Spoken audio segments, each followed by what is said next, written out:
서양 속담에 시냇가의 돌들을 치우지 마라. 걸린다고 해서 돌들을 치워버리면 시내는 노래를 잃어버린다고 하는 말이 있습니다.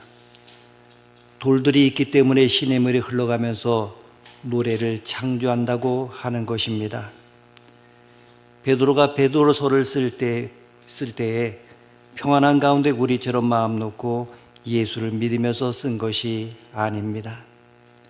베드로전서는 베드로가 말년에, 그것도 예루살렘에 있을 때가 아니라 로마에 가서 카타콤에 숨어 교인들을 지도하고 있을 때에 쓴 것입니다. 그때는 네로 황제가 아주 조직적으로 기독교를 핍박할 때입니다. 그 당시 건성으로 믿던 사람들은 모두 다 떨어져 나갔습니다. 죽으면 죽으리라고 하는 믿음으로 나간 사람은 전부 살림을 정리하고 카타콤으로 들어갔습니다. 국제적으로 흩어진 유대인들, 그리고 흩어진 유대인들 가운데서도 예수 믿는 사람들이 그렇게 고난을 당했습니다. 그 고난은 첫 번째로 자기 동족 유대 교인들에게 핍박을 받았습니다. 메시아를 믿는다는 이유 때문이었습니다. 둘째는 로마 황제에게 핍박을 받았습니다. 배교하는 사람들은 교회를 떠나갔습니다마는 정말 죽어도 믿겠다고 다짐하는 사람들은 너무나 고난이 막심했습니다. 그 베드로 사도는 이처럼 고난을 당하는 성도를 위로하고 격려해 주기 위해서 베드로서를 썼습니다. 베드로전서 1장을 보게 되면 인사가 끝난 다음 천국의 소망을 역설한 끝에 6절과 7절에서 그러므로 너희가 이제 여러 가지 시험으로 말미암아 잠깐 근심하게 되지 않을 수 없으나 오히려 크게 기뻐하는도다. 너희 믿음의 확실함은 불로 연단하여도 없어질 것보다 더 귀하여 예수 그리스도께서 나타나실 때에 칭찬과 영광과 존귀를 얻게 할 것이라고 했습니다. 그래서 베드로 사도는 그의 써진 저 부분에서 성도가 당하는 고난은 금을 연단하는 것과 똑같다고 밝히고 있습니다. 고난 자체가 고난만으로 끝나는 것이 아니라는 것입니다. 고난은 반드시 연단이요 그 결과는 엄청난 축복이라는 뜻입니다. 여기서 고난받는 것은 영원한 하늘나라에 비하면 잠깐이라고 했습니다.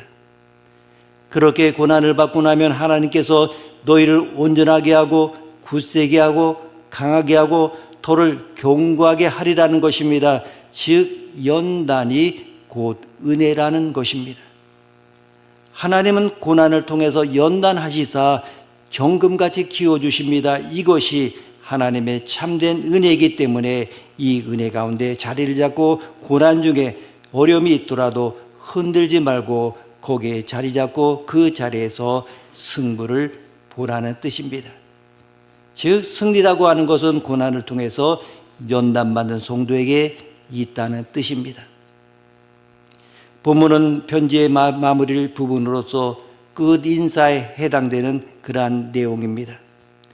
베드로는 편지를 마무리하면서 신실한 형제인 실로아노에 대해서 먼저 언급하고 있습니다. 12절 말씀 우리가 함께 읽습니다. 12절입니다.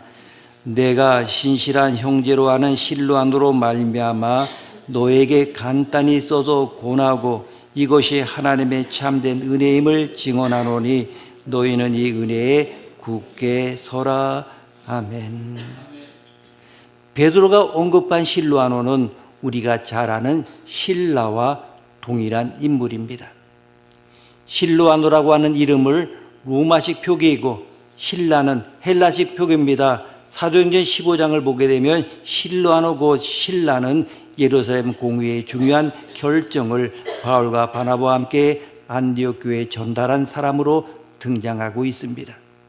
사도행전 15장 22절 말씀 보게 되면 이에 사도와 장로와 온 교회가 그 중에서 사람들을 택하여 바울과 바나바와 함께 안디옥으로 보내기로 결정하나 곧 형제 중에 인도자인 바사바라는 유다와 실라더라.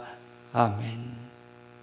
당시 이 예루살렘 공의회는 이방인이라 할지라도 예수를 믿으면 모세 율법으로부터 해방될 수 있다고 하는 중요한 결정을 내렸습니다. 그리고 중요한 결정을 안디옥 교회에 전달하고자 할 때 유다와 함께 신라를 선택을 했습니다.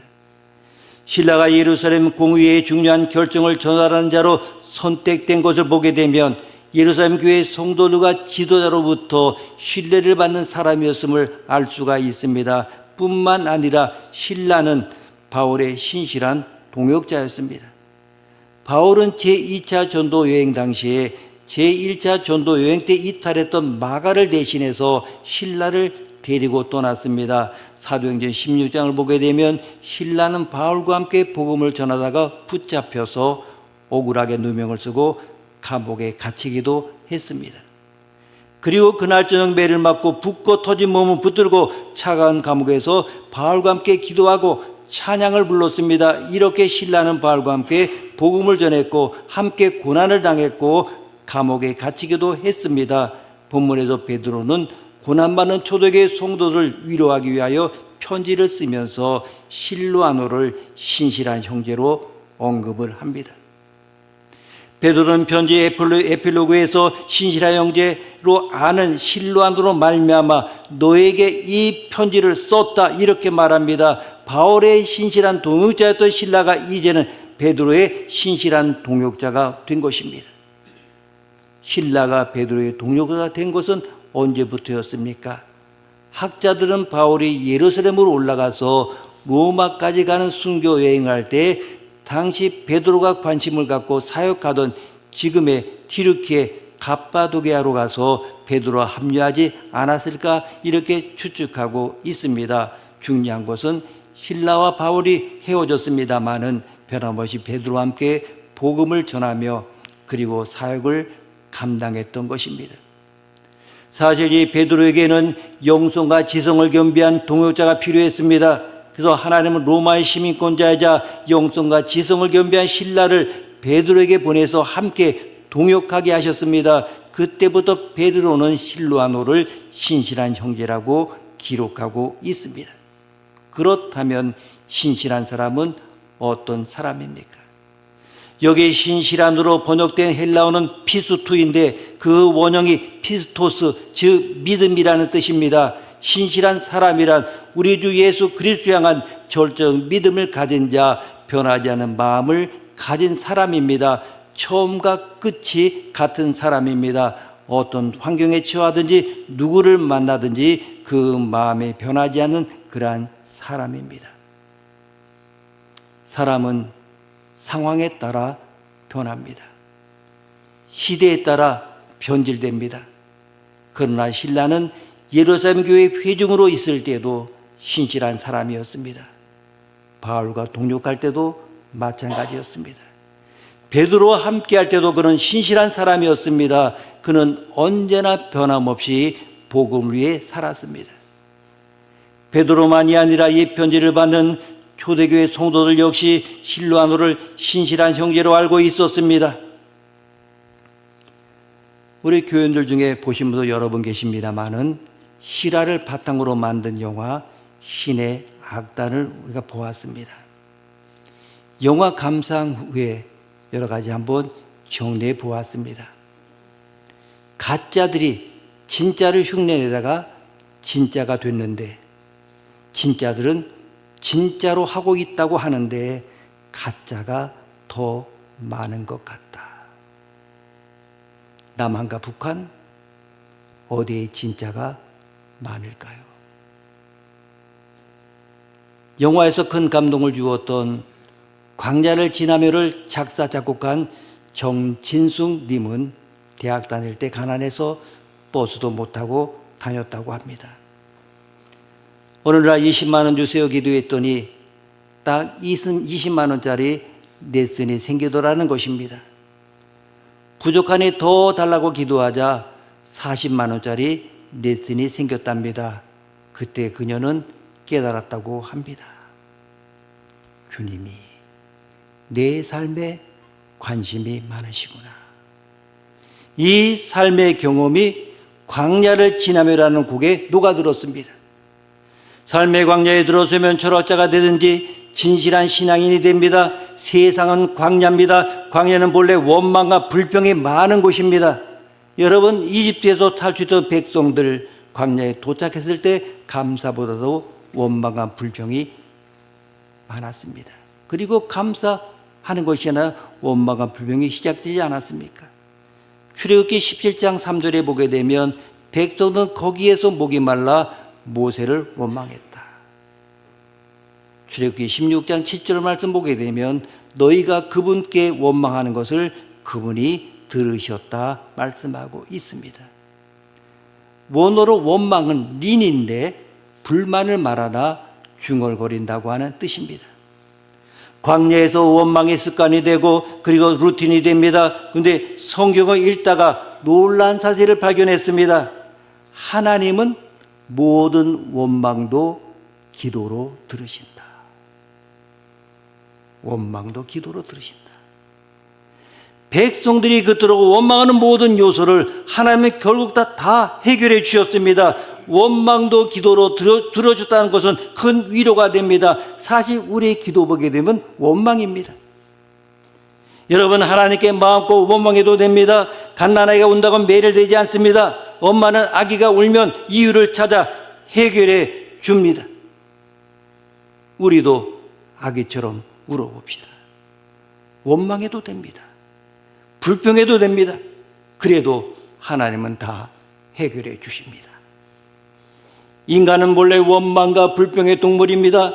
단 사람을 향한 원망과 불평은 더 큰 불행의 씨앗이 됩니다. 하나님에게는 마음 놓고 원망도 불평도 해도 됩니다. 신기하게도 원망하면 하나님이 즉시 관심을 가지십니다. 한번 생각해 보십시오. 사람들은 여러분을 어떤 사람으로 알고 있겠습니까? 여러분의 인생을 한마디로 평가해 달라고 한다면 사람들은 무엇이라고 말하겠습니까? 혹시 계산이 빠른 사람? 혹은 야곱처럼 속이는 사람? 아니면 이익에 따라서 여기 붙었다 저기 붙었다는 박쥐 같은 사람이라고 생각하지는 않겠습니까? 교회마다 정말 신실한 하나님의 사람들이 많습니다. 남이 알아주지 않아도 힘들고 어려운 일을 만나도 변함없이 자신의 자리를 지키며 충성하는 신실한 성도들, 언제나 한결같은 사람들이 있습니다. 처음과 끝이 같은 사람들이 있습니다. 바라기는 이 땅의 주님의 몸된 교회의 성도들이 실루아노처럼 변하지 않고 언제나 한결같은 처음과 끝이 같은 신실한 하나님의 사람들이 될 수 있기를 소망합니다. 베드로는 고난 중에 성도들에게 보내는 편지를 마무리하면서 다시 한번 자신이 왜 이 편지를 쓰게 되었는지에 대해서 기록하고 있습니다. 12절 하반절에 보게 되면 이것이 하나님의 참된 은혜임을 증언하노니 너희는 이 은혜에 굳게 서라. 아멘. 그렇습니다. 바로 이것이 하나님의 참된 은혜임을 증언하기 위해서입니다. 베드로는 하나님의 은혜를 말하면서 참된이라는 표현을 사용하고 있습니다. 그렇다면 거짓된 은혜도 있다고 하는 것입니다. 우리가 사는 세상에는 참된 은혜만 있는 것이 아니라 거짓된 은혜도 있습니다. 뿐만 아니라 값싼 은혜도 있습니다. 20세기 순교자로 불리는 보네포는 회개 없는 용서, 고백 없는 세례, 십자가 없는 은혜, 희생 없는 제자도를 값싼 은혜라고 했습니다. 예수 그리스도는 없고 그저 예수만 믿으면 복을 받는다고 가르치는 기복주의와 번영신학이 바로 값싼 은혜인 것입니다. 참된 은혜란 값없이 베풀어 주시는 하나님의 호의와 사랑을 말합니다. 하나님의 참된 은혜가 무엇인지를 함축적으로 담고 있는 말씀이 있습니다. 10절 말씀 함께 읽겠습니다. 10절입니다. 모든 은혜의 하나님 고 그리스도 안에서 너희를 부르사 자기의 영원한 영광에 들어가게 하시니가 잠깐 고난을 당한 너희를 친히 온전하게 하시며 굳건하게 하시며 강하게 하시며 더를 견고하게 하시리라. 아멘. 사도 베드로는 하나님의 은혜를 말하기에 앞서서 하나님을 모든 은혜의 하나님이라고 했습니다. 맞습니다. 하나님은 모든 은혜의 하나님이십니다. 하나님은 과거에만 은혜를 베푸신 분이 아니라 지금 현재도 은혜를 베푸시고 잘 나갈 때만이 아니라 고난과 역경의 때에도 은혜를 베푸시고 우리가 이 땅을 떠나는 순간에도 은혜를 베푸시고 주님이 재림하신 순간에도 은혜를 베푸시는 분입니다. 하나님은 영이시기 때문에 시간과 공간과 환경의 지배를 받지 않으십니다. 그러하기 때문에 언제든지 어떤 상황에 있든지 우리에게 은혜를 베푸십니다. 그래서 베드로는 하나님을 모든 은혜의 하나님이라고 했습니다. 그러면 모든 은혜의 하나님이 베풀어 주신 하나님의 참된 은혜는 무엇입니까? 첫째로 부르심의 은혜입니다. 10절 상반절에 보게 되면 모든 은혜의 하나님 고 그리스도 안에서 너희를 부르사 자기의 영원한 영광에 들어가게 하신 이가. 아멘. 하나님의 참된 은혜라고 하는 것은 모든 은혜의 하나님이 우리를 그리스도 안에서 부르신 것입니다. 하나님은 모세를 부르셨고 아브라함을 부르셨습니다. 예수님은 12 제자를 부르셨고 십자가의 원수로 행하던 사울을 이방인의 사도로 부르셨습니다. 마찬가지로 그리스도 밖에 있던 세상 속에 있던 우리를 그리스도의 것으로 즉 성도로 부르셨습니다. 로마서 1장 6절에서 7절 말씀 보게 되면 너희도 그들 중에서 예수 그리스도의 것으로 부르심을 받은 자니라. 로마에서 하나님의 사랑하심을 받고 성도로 부르심을 받은 모든 자에게 아멘. 교회는 에클레시아로 부르심을 입은 사람들의 모임이라고 하는 뜻입니다. 로마서 8장 28절은 하나님의 뜻대로 부르심을 입었다고 합니다.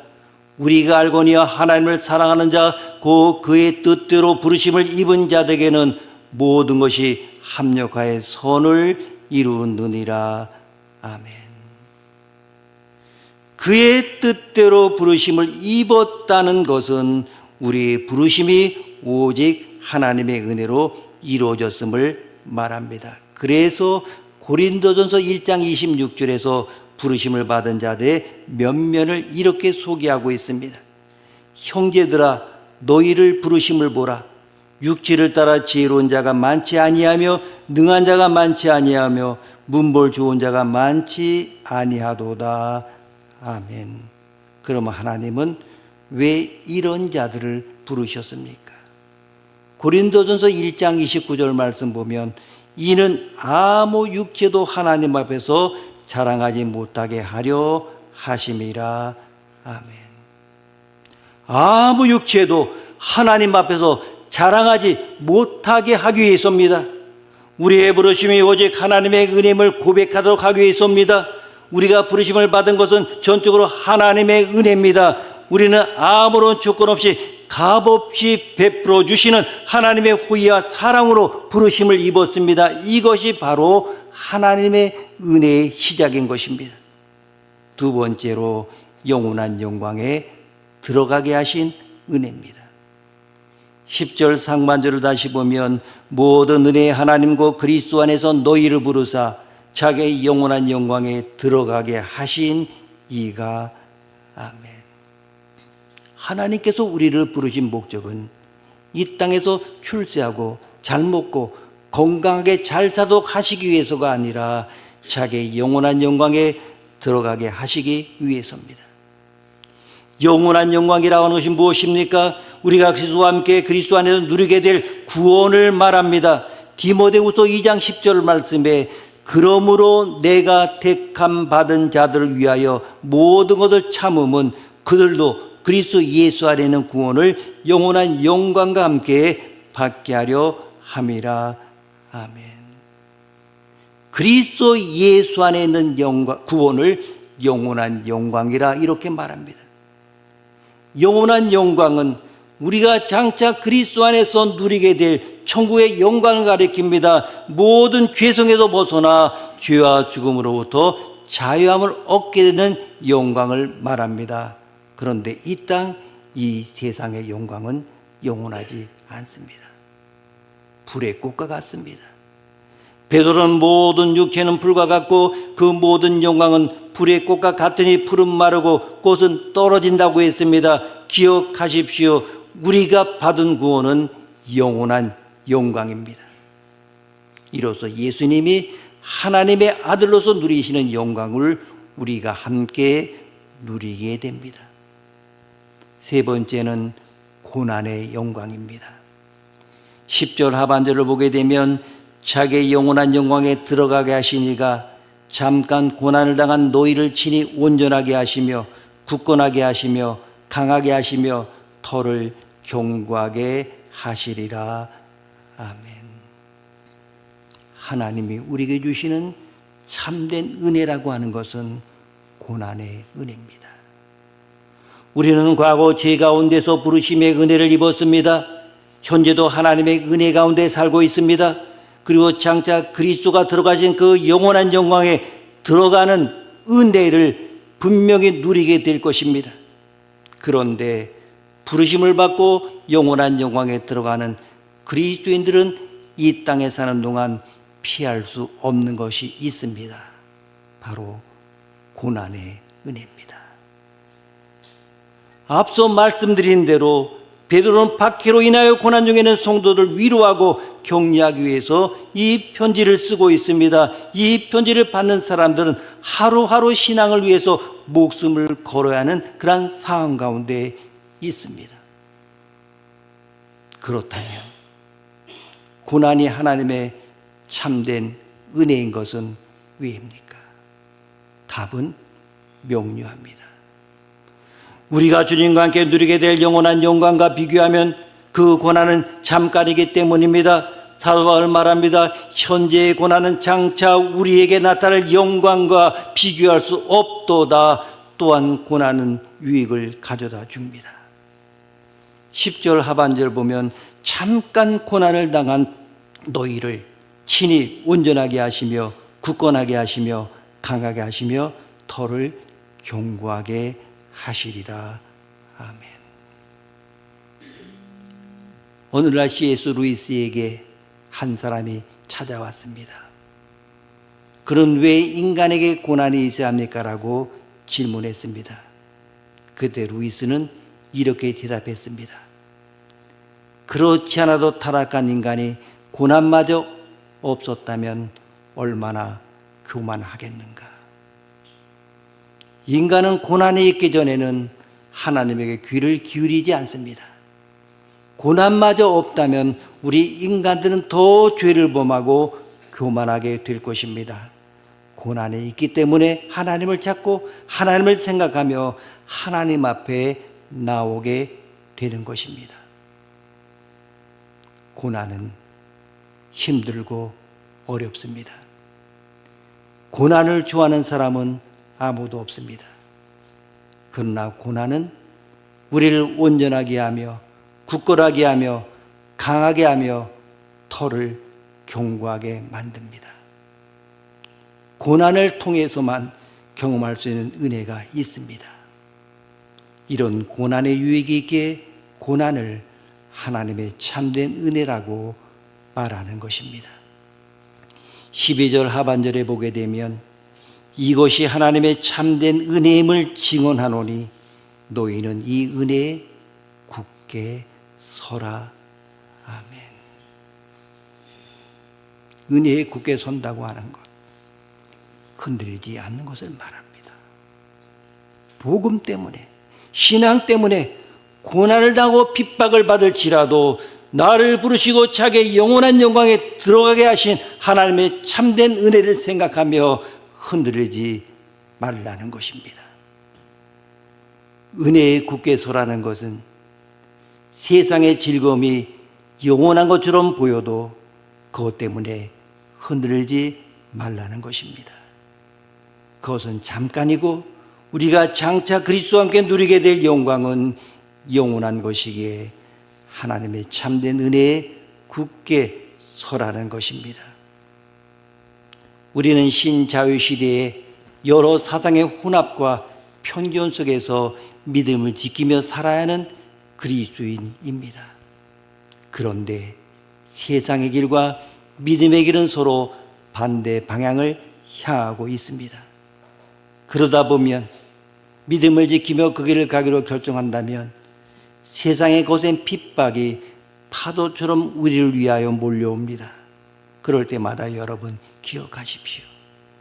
이 세상에서의 고난은 잠깐이고 주님과 함께 누리게 될 영광은 영원합니다. 두려워하지 말고 오직 주의 영광만 바라보십시오. 주의 나라를 꿈꾸십시오. 흔들지 말고 이 은혜에 굳게 서십시오. 기도하시겠습니다. 모든 은혜의 아버지 하나님, 네로의 바퀴 아래 카타콤에서도 찬송을 잃지 않았던 초대교회 성도들의 그 신실함이 오늘 우리의 고백이 되기를 원합니다.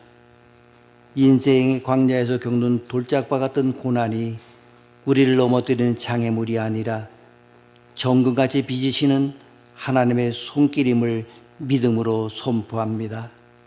하나님, 우리가 세상의 유혹과 시련 앞에 값싼 은혜를 구걸하는 자들이 되지 않게 하옵소서. 오히려 고난을 통하여 우리를 온전하게 하시고 굳건하게 하시며 더를 견고하게 하신 주님의 참된 은혜 위에 굳게 서게 하옵소서. 그리하여 실로아노처럼 처음과 끝이 한결같은 신실한 하나님의 사람으로 살아가게 하옵소서. 우리를 영원한 영광으로 부르신 예수 그리스도의 이름으로 기도드립니다. 아멘.